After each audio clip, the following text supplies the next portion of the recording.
get up. Joel, fucking get up. Please stop.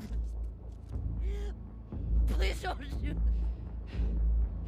Joel, please get up. No!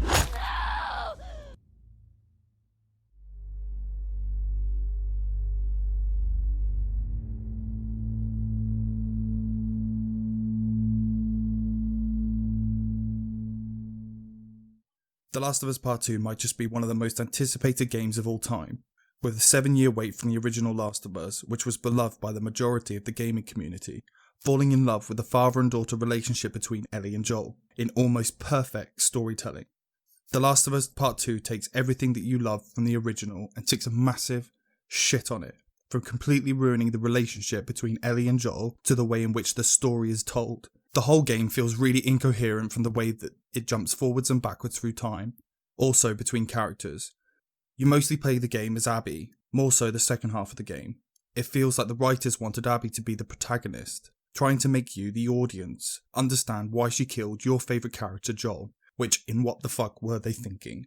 Joel dies brutally and so early on in the game that I found it extremely hard to be sympathetic towards Abby.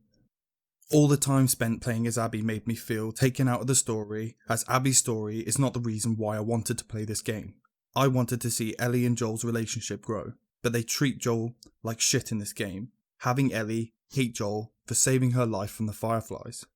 Most of the character moments in this game were Abby's, and the people that she met along the way. The game really wants you to care about Abby, and I never found a moment where I really cared. I just wanted to return to playing as Ellie. Other characters like Jesse, Dina, and Tommy felt like side characters, as Abby's relationships with people felt much more flushed out, spending more time character building than you do with Ellie. Abby's character design is so left field, with overly masculine traits, like huge muscles, but with a feminine voice that doesn't quite match. She's clearly made to pander towards the vocal minority groups on social media, which to me is stupid because they'll speak out all day, but they'll never buy your game. No matter how progressive you are, they're too busy on Twitter complaining to play video games. But there are some good things about this game. The graphics in this game are absolutely stunning, bringing detail to this game that I didn't think I'd see until the next generation of consoles. From vast landscapes to dense forests to post-apocalyptic Seattle, the visuals in this game are an absolute 10 out of 10. The combat is pretty much the same as the original with a few little tweaks. It has a new jump and dodge mechanic. So many times I would die to infected and NPCs while trying to dodge. It would prompt you to dodge about 30% of the time, leaving you confused and waiting for it to pop on screen before you dodge, eventually leaving you to die. Aiming is still the same, which feels clunky and means you get shot by enemies when trying to peek from corners, which is extremely frustrating. Enemies seem to be able to do a full reload before you can even get a second shot off. Yes, it's a survival game, but I expected a little more after 7 years. There are some new additions to the Infected, which switches up the gameplay, with the Stalkers that bring a new dynamic to movement through spaces, and a couple of bigger Infected, which leads to interesting boss battles.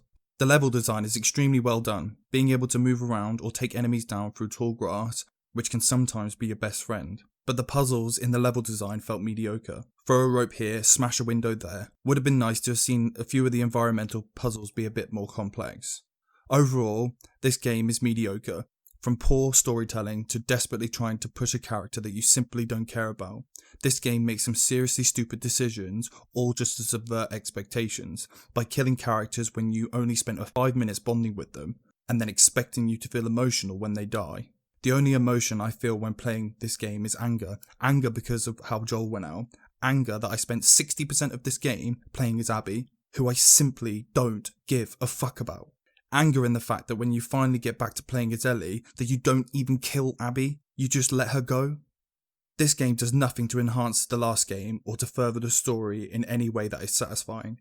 This game doesn't make any sense. It is a revenge story. Then basically you're told that revenge is bad, so Joel died for nothing. Fuck that. If you're thinking about buying this game because you love the first one, don't. Just play the first one. This game will ruin the legacy of the original for you, and have some really awkward scenes to go along with it.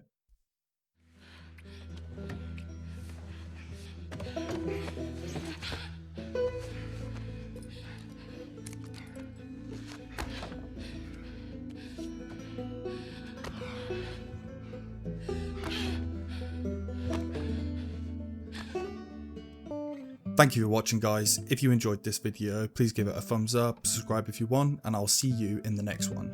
Bye!